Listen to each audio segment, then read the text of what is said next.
नहीं आपका।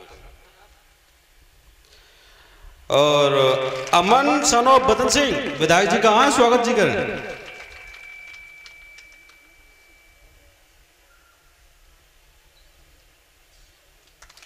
देवेंद्र कुमार शर्मा प्रदीप जी का स्वागत करें।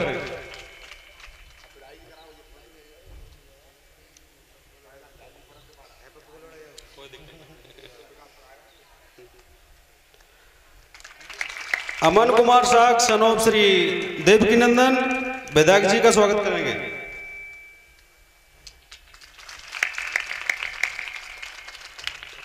अंजुल कुमार जी प्रदीप जी का स्वागत करेंगे।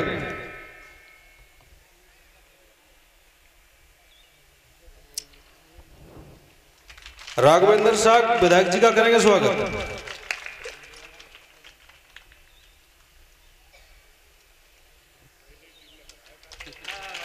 अजय कुमार सनोप कुमार सिंह प्रदीप जी का स्वागत करेंगे। नहीं, अजय कुमार साग सनोप पप्पू विधायक जी का स्वागत करेंगे। योगी विष्णु कुमार साग आए प्रदीप जी का स्वागत करेंगे। विवेक कुमार साग विधायक जी का स्वागत करेंगे। राहुल जी आए और प्रदीप जी का स्वागत करेंगे। कोई दिक्कत नहीं।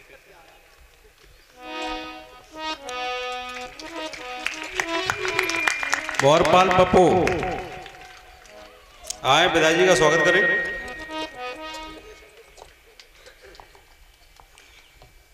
हमारे सहायक शेर सिंह साग आए विधायक जी का स्वागत करें।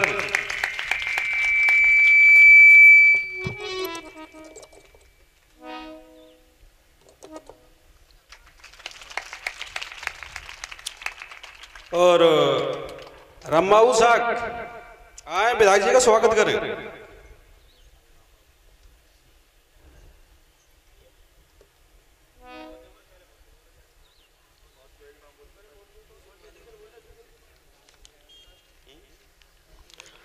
छोटेलाल नेताजी ग्राम पहाड़पुर हाजिर हो।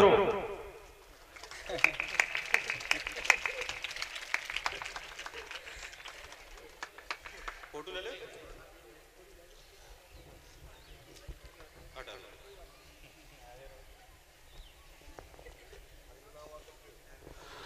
और ग्रंथ सिंह बहालपुर बल्हारपुर ग्रंथ सिंह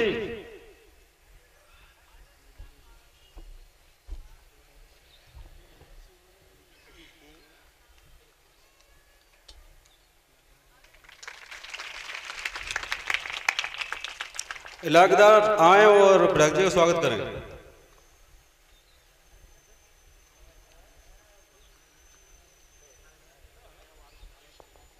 सरनाम सिंह डीलर जहां कभी हो हाजिर हो भाई।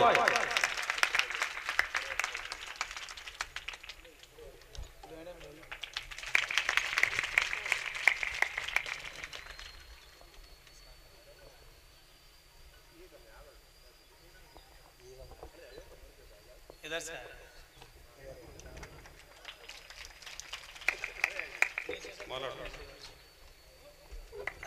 ग्रंथ सिंह बोहरे हाजिर हो।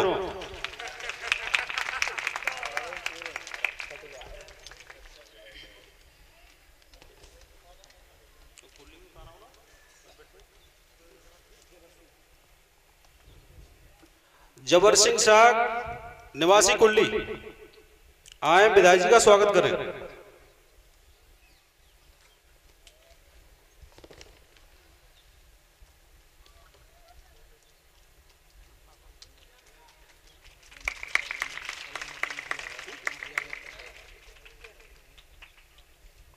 नेत्रपाल सिंह सनोप सूरजपाल सिंह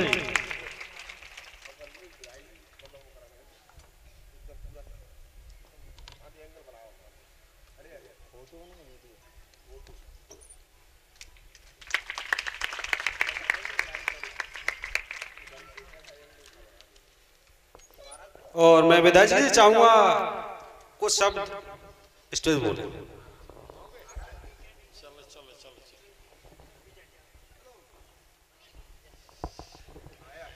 सभी सम्मान्य साथियों, आज चूंकि मुझे 2 दिन पहले गांव में आना था, मैं जरूरी कार्यक्रम से बाहर गया हुआ था, थोड़ा विलंब से गांव में पहुंचा हूं 2 दिन बाद। बच्चों के लगातार फोन आते रहे, मैं समझ गया था जब नए नए बच्चों के फोन आ रहे थे कोई नई टीम जो युवा टीम है ये कार्यक्रम करा रही, मैं उसी से समझ गया था। तो बड़ा अच्छी बात है, नए लड़कों का जोश देखना बनता है। तो आज इन लोगों ने भगवान गौतम बुद्ध की कथा का जो कार्यक्रम शुभारंभ करा है पूरी टीम ने, हमारे सम्मानित हमारे कथावाचक और उनकी टीम,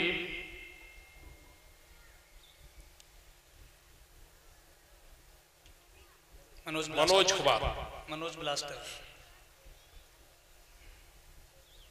और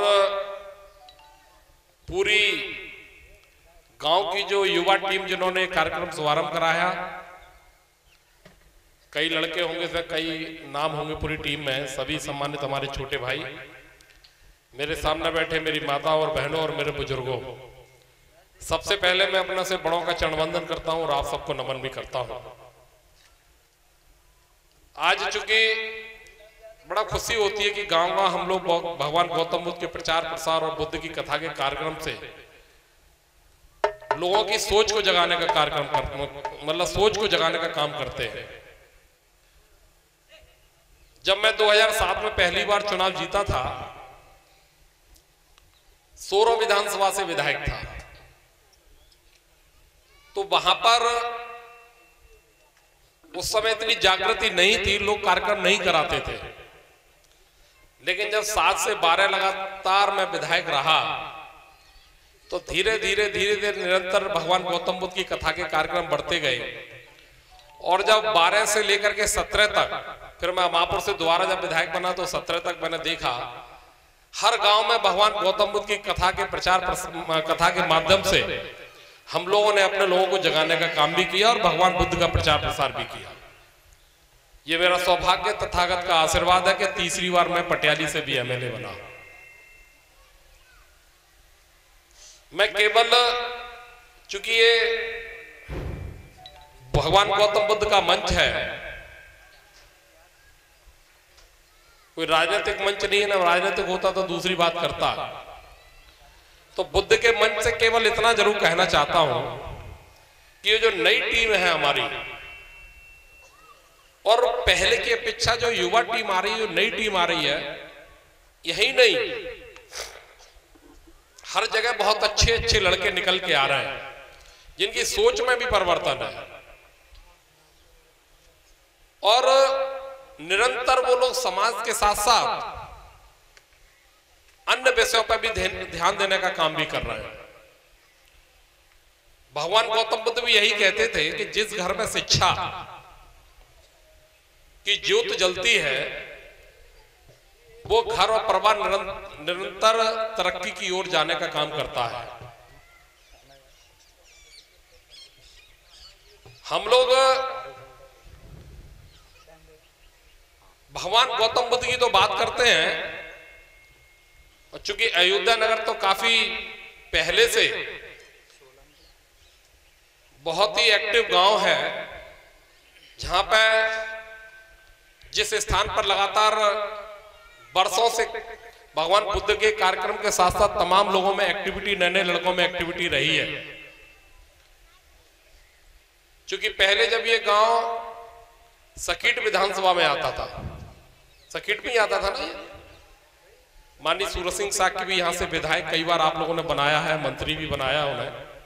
और मेरा भी सौभाग्य प्राप्त हुआ कि जब मैं पटियाली से चुनाव लड़ा तो ये गांव जो है पटियाली में, और मुझे भी विधायक बनने का मौका मिला। मैं जहां जहां गांव में जाता हूं वहां लोगों से एक ही निवेदन करता हूं, अनुरोध करता हूं कि हम लोग बुद्ध की कथा तो करते हैं और इनके कथावाचक के जो गायन होते हैं, इनके ढोल मजीरा की धुन में आनंद लेते हैं और शाम को घर चले जाते हैं। लेकिन कभी कोई इनकी बातों पर अमल करता है क्या? कभी नहीं करता। हम लोग बातों पर भी तो अमल करें। बुद्ध के कथा के कार्यक्रम तो जो जो हम करते चले जाते हैं, भगवान गौतम बुद्ध की कथा और भगवान गौतम बुद्ध के निर्देश ये बयां करते हैं कि हम लोग शिक्षित बने, गलत कामों को त्याग करके, गलत कर्मों को त्याग करके बुराइयां खत्म करने का काम करें, और जो गलत कार्य हमारे घर में, परिवार में, बाहर होते हैं, उनको हम इन कथा वाचक के मंच पर छोड़ करके जाएं और अच्छाइयां अपने घर के अंदर लेकर के जाएं। यही भगवान गौतम बुद्ध भी कहते हैं। क्योंकि ये बात मैं केवल इसलिए कह रहा हूं कि बहुत से घरों में ऐसी बुराइयां, मैं बहुत से गांव में जाता हूं, एक मेरे क्षेत्र में एक गांव ऐसा है, अपनी समाज का है, वहां हर साल लोग बुद्ध की कथा का कार्यक्रम तो करते हैं, नाम नहीं बताऊंगा, लोग फिर चर्चा करने लगते हैं।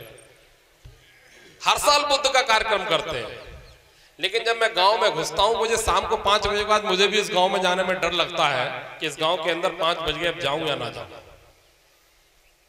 मेरी बात का मतलब समझ रहे होंगे आप लोग। बात हम बुद्ध की करते हैं, बुद्ध की कथा के कार्यक्रम करते हैं, ढोल मजरी का आनंद लेते हैं, लेकिन शाम को 5 बजे के बाद वहां शराब शुरू हो जाती है, पौआ शुरू हो जाता है। तो क्या मतलब भगवान गौतम बुद्ध की कथा का? हम लोग अच्छे काम कर रहे हैं, बुद्ध के संदेश देना चाह रहे हैं, तो मेरा सबसे युवा टीम से जो नए नए लड़के हैं, इनसे मेरा विशेष आग्रह और अनुरोध भी है कि जो गांव के अंदर अगर थोड़ी बहुत भी बुराइयां हैं, अगर भगवान गौतम बुद्ध के संदेशों को अमल करना है, तो गांव के अंदर बुराइयां, जुआ, शराब सेवन जैसी चीज पूरे गांव के दरवाजे पर प्रवेश ना कर पाए। जिस गांव के अंदर ये प्रवेश कर गई, या जिस घर के अंदर प्रवेश की, कि गांव का ठेका तो कोई किसी को रोकता नहीं है, लेकिन जिस घर के अंदर प्रवेश कर गई ये बुराइयां, उस घर का क्या स्थिति होती है? दूर के लोग तो मजा लेते ही हैं, सुनते हैं, जब घर में उदम होता है, उस महिला से पूछो जिस घर के अंदर वो आदमी जब शराब पी करके आता है, तो परिवार की क्या स्थिति होती है। महिला का सुख चैन तो जाता ही जाता है, लेकिन उन बच्चों से पूछो, जब गांव का घर में घुस के जो आदमी घर में कलेश करता है, तो मां तो उसकी पीड़ित होती है, लेकिन वो बच्चे भी घुट घुट के अपना जीवन यापन करते हैं, और घर के अंदर जो गंदगी होती है उससे सारे रास्ते रुक जाते हैं, चाहे विकास का रास्ता हो, चाहे बच्चों के शिक्षा और संस्कार के रास्ते हो। तो मैं आप लोगों से ये अनुरोध करूंगा कि घर और परिवार की स्थिति को सुधारना है, तो जो बुराइयां हैं, जुआ है, शराब है, सेवन है, या अन्य चीजें हैं जो गंदे कामों की ओर दर्शाती हैं, वो सारी गंदगी जो है इस कथा वाचक हैं जो हमारे बैठे हैं, इनके मंच पर छोड़ करके चले जाएं, और जो भगवान गौतम बुद्ध की जो लीला आप लोगों को सुनाते हैं, वो लीला और जो अच्छाई अपने घर के अंदर प्रवेश करें और बच्चों को शिक्षित करें। जो बच्चा शिक्षित हो जाएगा, उस घर की दीवार बता देगी कि इस घर में कोई पढ़े लिखे लोग और शिक्षित लोग रहते हैं। मैं गलत तो नहीं कह रहा? पहले में और अब में बहुत अंतर है। पहले लोग बच्चों को पढ़ाते थे, लेकिन उसकी पढ़ाई पे ध्यान नहीं देते थे। जब बच्चे के हाई स्कूल इंटर के एग्जाम आते थे, तो माँ बाप भी सोचते थे कि विद्यालय वाले से कैसे जुगाड़ करी जाए जो हम बच्चों को नकल करा के पास कर लें। पहले यही सिस्टम था ना, लेकिन समय परिवर्तन हुआ, सोशल मीडिया का जमाना आया, इंटरनेट वगैरह का जब जमाना आया है, तो अब आपने बहुत कुछ देखा भी होगा, चिंतन भी किया होगा कि अब माँ बाप जो हैं वो शिक्षक के ना पास जाते हैं, ना विद्यालय के पास जाते हैं कि मेरे बेटे को नकल कराओ। अब जाता है कोई?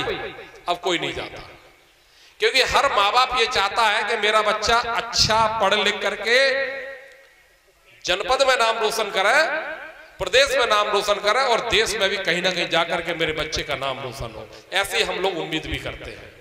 तो मैं आप लोगों से हाथ जोड़ करके ये प्रार्थना करता हूं, चूंकि राजनीतिक मंच नहीं है, एक ये धार्मिक मंच है, भगवान गौतम बुद्ध का मंच है, और इस मंच से अच्छी बातें सीख करके जाएं। और मैं जो नई टीम है, जो युवा बच्चे हैं, मैं उनसे भी निवेदन करूंगा कि पहले की अब में सोच में अंतर है, हम लोग अपनी सोच बदलें, और घर के अंदर, किसी के घर के अंदर जो गलत काम लोग करते हैं, उनको एक ऐसी टीम बनाएं, 15-20 लड़के, जब 50 लड़के इकट्ठे हो जाएंगे, कि उस घर के अंदर जुआ शराब सेवन उस घर के अंदर प्रवेश न करें, उसमें रोकने का काम करें और हर घर के अंदर शिक्षा की ज्योत जगाने के लिए एक टीम बना करके बच्चों को पढ़ाने पे ध्यान दें। यही मैं अनुरोध करूंगा। और भगवान गौतम बुद्ध भी यही कहते हैं कि जिस घर में शिक्षा होगी वो घर जो है दीपावली की तरह जगमगाएगा। यही मैं आपसे अनुरोध करते हुए पुनः भगवान गौतम बुद्ध के चरणों में अपना शीश झुका करके नमन करते अपनी वाणी को प्रणाम देता हूँ। धन्यवाद साहब।